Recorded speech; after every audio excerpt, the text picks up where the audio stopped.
আমার দ্বারা যেন যত নেক আমল হবে এটা সব কিছু যেন আল্লাহর জন্য হয়, আমার যেন কোনো আমল যেন কোনো মানুষকে দেখানোর জন্য নেওয়া হয়। সম্মানিত উপস্থিতি, আপনারা সবাই জানেন এই যে মসজিদে আমি এখনই দেখে আসলাম, বাংলাদেশ সহ সারা পৃথিবীতে যে মসজিদের মধ্যে জুমা হয়, যে মসজিদে 5 ওয়াক্ত নামাজ হয়, প্রায় প্রত্যেকটা মসজিদের মধ্যেই 2-4টা কিতাব থাকে তালিমের জন্য। হয়তোবা ফাজাইলে আমল থাকে, না হয় ফাজাইলে সদাকত থাকে, না হয় মুনতাকব হাদিস থাকে, না হয় হায়াতুস সাহাবি থাকে, না হয় হায়াতুল মুসান্নিফিন থাকে, না হয় খুতবাতুল আহকাম থাকে, না হয় আহকামে জিন্দিগি থাকে, না হয় ফাজাইলে সদাকত থাকে, না হয় ফাজাইলে জিন্দিগি থাকে। প্রত্যেকটা মসজিদে মসজিদে থাকে, আপনাদের মসজিদেও আছে। দেখে আসলাম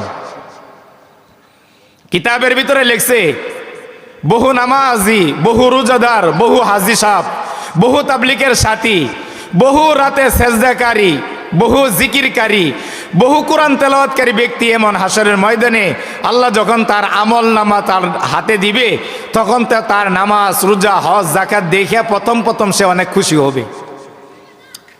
তখন দেখে সে খুবই খুশি হবে। খুশি হওয়ার পরে আল্লাহ পাক রব্বুল আলামিন বলবেন, ইয়া আব্দুল্লাহ, ইয়া আব্দুল্লাহ, হে আল্লাহর বান্দা, মাসমুক, তোমার নাম কি? ইসমে আব্দুল্লাহ, তোমার নাম কি? আব্দুল্লাহ, আব্দুর রহমান, আব্দুল সত্তার, আব্দুল করিম, আব্দুল জব্বার। সে বলবে নাম। দেখো তো এইটা আমল নামাটা কার? সে বলবে আল্লাহ, এটা তো আমার আমল নামা। ভালো করে পড়ো, পড়ো, ভালো করে পড়ো। তখন সে খুব খুশি হয়ে পড়বে। তার আমল নামা যখন সে পড়বে, দেখবে তার বহু নামাজ, বহু রোজা, বহু ইবাদত তার আমল নামার মধ্যে লেখা আছে। সে পড়তে পড়তে আল্লাহর কাছে দিয়ে বলবে খুশি হয়ে, আল্লাহ, আল্লাহ, দেখেন আমার কত নামাজ, কত রোজা, কত হজ, কত ইবাদত, কত জিকির, কত দাওয়াত ও তাবলীগ, কত মসজিদ করেছি, কত মাদ্রাসা করেছি, দেখেন আমি কত নেক আমল করেছি। আল্লাহ পাক রব্বুল আলামিন তার আমল নামা দেখবেন, দেখে বলবেন, এটা কি তোমার আমল নামা? বলবে নাম, হ্যাঁ আমার আমল নামা। আবার জিজ্ঞাসা করবেন, এটা কি তোমার আমল নামা? আবার বলবে নাম, হ্যাঁ এটা আমার আমল নামা। আল্লাহ আবার জিজ্ঞাসা করবেন, দেখো তো আসলে ভালো করে, এটা কি তোমার আমল নামা? দেখবে যে হ্যাঁ এটা ভালোই, আমারই তো আমল নামা। তো তোমার আমল নামার ভিতরে কত নামাজ, রোজা, হজ, যাকাত, ইবাদত আছে। আল্লাহ এগুলা তো তুমি আমাকে তৌফিক দিয়েছিলে, এই জন্য আমি করেছিলাম। আল্লাহ বলবেন, ঠিক আছে, দেখি তো তোমার আমল নামা 3টা গুনাহ লেখা আছে কিনা। আপনার আমল নামাও দেখবে, আমার আমল নামা আল্লাহ দেখবেন। পৃথিবীর প্রত্যেকটা মসজিদের হাফেজ সাহেব, ইমাম সাহেব, খতিব সাহেব, বক্তা সাহেব, প্রত্যেকটা মানুষের আমল নামা আল্লাহ দেখবেন, আপনার আমল নামাও দেখবেন। যে যেই দলেরই হোক, প্রত্যেকটা মানুষের আমল নামা আল্লাহ দেখবেন এবং তাকে বলবেন তুমি পড়ো। তখন সে খুশি হইয়া সে বলবে, আল্লাহ আমি তো পড়ছি, আমার আমল নামা বহু নামাজ ইবাদত আছে, আল্লাহ আমি তো পড়লাম, এখন আপনি দেখেন। আল্লাহ তাআলা তার আমল নামা দেখে বলবেন, আজকে যদি তোমার আমল নামায় 3টা গুনাহ যদি না থাকে, আমি আল্লাহ ঘোষণা করলাম নবীর মাধ্যমে, ফায়াদখুলুনাল জান্নাতা বিগাইরি হিসাব। আমি আল্লাহ ঘোষণা করলাম নবীর মাধ্যমে, আমি নিজে ঘোষণা করলাম, মনে রাখো, এই 3টা গুনাহ যদি তোমার আমল নামা আজকে না পাওয়া যায়, আমি আল্লাহ তোমাকে বিনা হিসাবে জান্নাতে পৌঁছে দিব। কয়টা গুনাহ না থাকলে? 3টা। 1 নম্বর গুনাহ,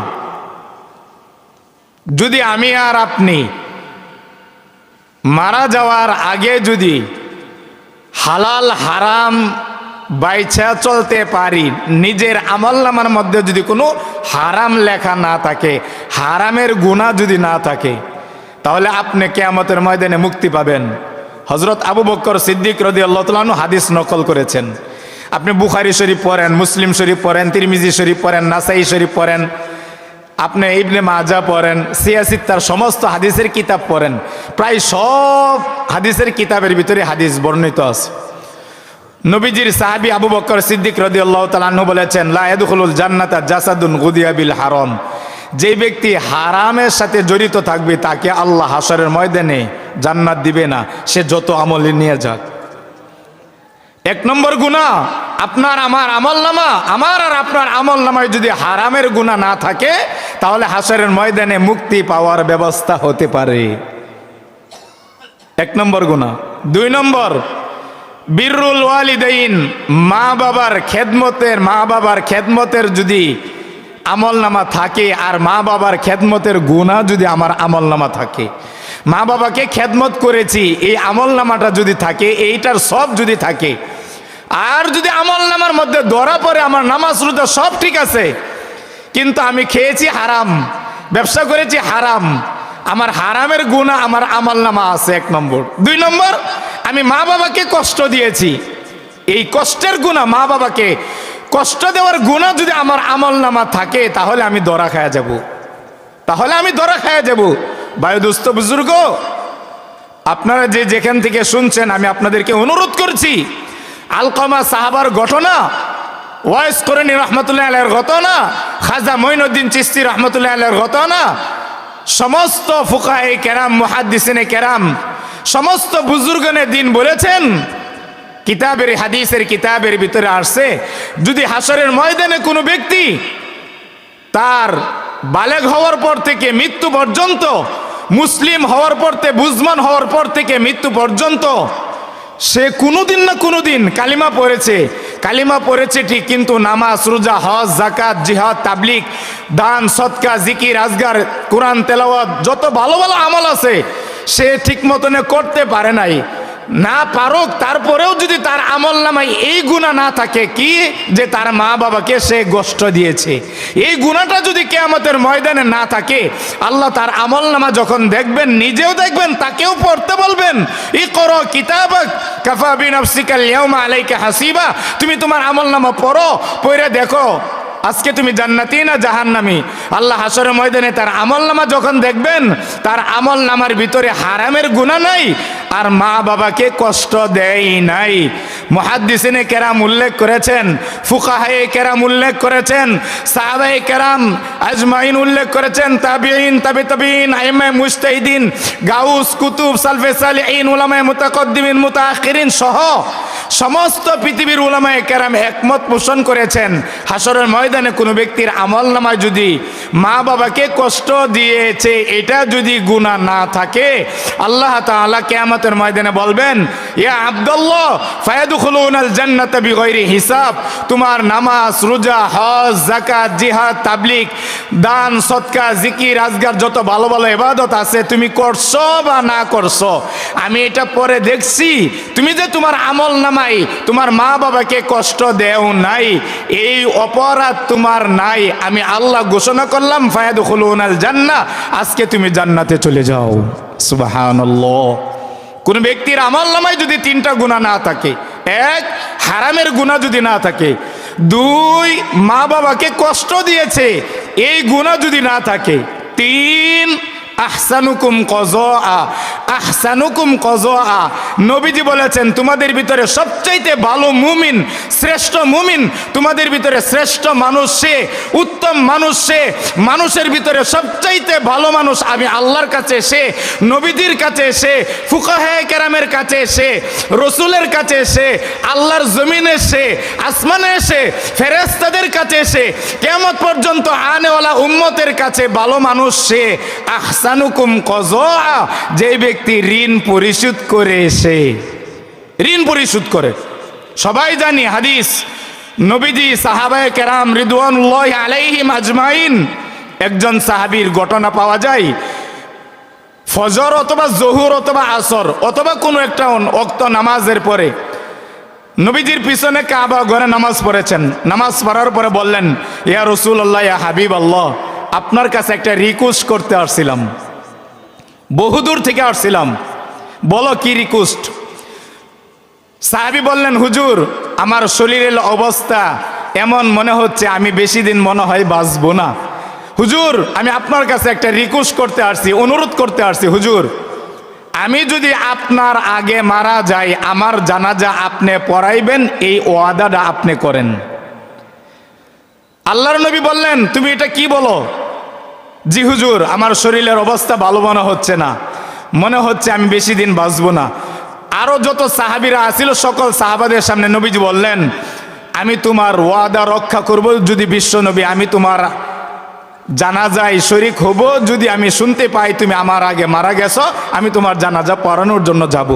ঘটনাক্রমে হয়তোবা 1 দিন অথবা 2 দিন অথবা 1 সপ্তাহ অথবা 15-20 দিন 1 মাস পরে খবর পাইলেন, একদিন নামাজ পড়া সালাম ফিরাইছেন, দেখেন হঠাৎ করে সাহাবী নাই। অথবা সাহাবায়ে কেরামের ভিতরে কেউ বলছেন হুজুর অমুক সাহাবী উনি তো গতকাল রাতে মারা গেছে বা অমুক সময় মারা গেছে, আপনার সাথে তার একটা কথা ছিল, ওয়াদা ছিল, আপনি জীবিত থাকলে আপনি তার জানাজা পড়াইবেন। হুজুর উনি তো মারা গেছে। আল্লাহর নবী খুব কষ্ট পাইলেন, মনে কষ্ট পাইলেন, বললেন ঠিক আছে তার জানাজা কখন? ওইটার সময়, চলো আমাকে নিয়ে চলো। আল্লাহর নবীজি তার জানাজা পড়ানোর জন্য গেছেন। সমস্ত কিতাবের হাদিসের ভিতরে সিয়াসিত্তার প্রায় কিতাবের হাদিসের ঘটনা সবাই জানেন। ফাজাইলে সদাকত, ফাজাইলে আমল, মুনতাকাব হাদিস সহ প্রায় সমস্ত হাদিসের কিতাবের ভিতরে ঘটনা লিখছে। আল্লাহর নবী গেলেন, গিয়ে দেখলেন সমস্ত সাহাবীরা অপেক্ষা করতেছে নামাজের জন্য। আল্লাহর নবী গেলেন, গিয়ে বললেন ইস্তাউ সফু সুফুবাকুম বাইন্না তাসমিয়াতুস সুফু, কাতার সোজা করো, আমি জানাজা পড়াবো। কিতাবে বিভিন্ন রেওয়ায়াত আসছে। হঠাৎ করে নবীজির মনে পড়ছে আমি যার জানাজা পড়াইতে আসছি তাকে একটা কথা জিজ্ঞাসা করি তো, তার পরিবারে কে আছে? এই যার জানাজা পড়ানোর জন্য আসছি তার পরিবারের কে আছো? হুজুর এই তো আমি আছি, অমুক আছি, তমুক আছি। তোমরা আসো? হ্যাঁ। তার মারা যাওয়ার আগে কি তার কোনো ঋণ আছে? ঋণ আছে? এমন কথা হয়তো বা বলছেন। অথবা আরেক সাহাবী জানায় দিয়েছেন হুজুর আপনি তার জানাজা পড়াবেন, তার তো ঋণ আছে অনেক। কিতাবের ভিতরে বিভিন্ন রাওয়ী বিভিন্নভাবে বর্ণনা করেছেন। এক জায়গায় বর্ণনা করেছেন নবী নিজেই জিজ্ঞাসা করেছেন, আরেক জায়গায় বর্ণনা হয়েছে যে সাহাবী জানায় দিয়েছেন, আরেক জায়গায় বর্ণিত হয়েছে জিবরাইল আমিনের মাধ্যমে জানতে পারছেন, অথবা আরেক জায়গায় বর্ণিত হয়েছে নবীজি জিজ্ঞাসা করার পরে বলছেন যে তার আমল নামায় যে ঋণ আছে, তার যে ঋণ নিয়ে মারা গেছে, ঋণ পরিশোধ করার ব্যবস্থা করে গেছে, অথবা তার আমল নামা ঋণ আছে, এই সাহাবীরা তোমরা জানাজা পড়াও, তার যার ঋণ থাকে আমি তার জানাজা পড়াইতে পারবো না। কি বুঝলেন হাদিস? এত ওয়াজ শোনার দরকার নাই। হারাম খায়েন না, কাউকে কষ্ট দিয়েন না, কারো উপর জুলুম কইরেন না। আমার আগে যিনি আলোচনা করলেন বললেন গীবত কইরেন না, মিথ্যা বলার দরকার নাই বললেন না, অহংকার করেন না, রিয়া করেন না। এত ওয়াজ শোনার দরকার নাই। আপনি হারাম খায়েন না, আরেকজনের উপর জুলুম করেন না, হারাম খায়েন না, মা বাবাকে কষ্ট দিয়েন না। 3 নম্বর নবীজি বলছেন কি, 3টা আমল নামার হাসরের ময়দানে যার আমল নামা 3টা গুনাহ পাওয়া যাবে না। 1 হারামের গুনাহ পাওয়া যাবে না, 2 মা বাবাকে কষ্ট দিয়েছে এই গুনাহ পাওয়া যাবে না, 3 ঋণ পরিশোধ করে নাই এই অবস্থায় মারা গেছে, অর্থাৎ ঋণের বুঝলে মারা গেছে। এই 3টা গুনাহ যার আমল নামা হাসরের ময়দানে পাওয়া যাবে না। কোনো না কোনোভাবে আল্লাহ তাআলা যে কোনো উসিলার মাধ্যমে তাকে আল্লাহ তাআলা জান্নাত দান করবেন। বলেন আমিন। আমরা হারাম খাবো না, মা বাবাকে কষ্ট দিব না। 3 নম্বর হইল ঋণ পরিশোধ করে মারা যাব। নবীজি কিন্তু ঋণ যার ছিল তার জানাজা নবীজি পড়ান নাই। কথা ভালো করে বুঝে আসছে ভাই? আপনি যত বড়ই হাজী সাহেব হন, যত বড়ই যা কিছু হন না হন, কেউ বলুক আর না বলুক, আপনি জানেন আপনি কার কাছে ঋণ পান। যে ঋণ পা সে জানে আপনার কাছে ঋণ পা।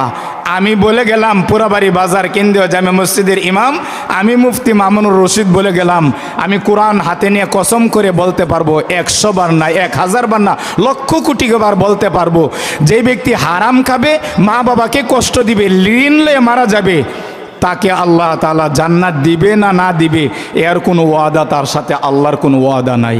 আর যে ব্যক্তি এই 3টা গুনাহ ছাড়া মারা যাবে, আশা করা যায় আল্লাহ কোনো না কোনোভাবে তাকে মাফ করে দিবে। আল্লাহ আমাদের সবাইকে বোঝার তৌফিক দান করেন। বলেন আমিন। ও আখিরু দাওয়ানা আলহামদুলিল্লাহি রাব্বিল আলামিন।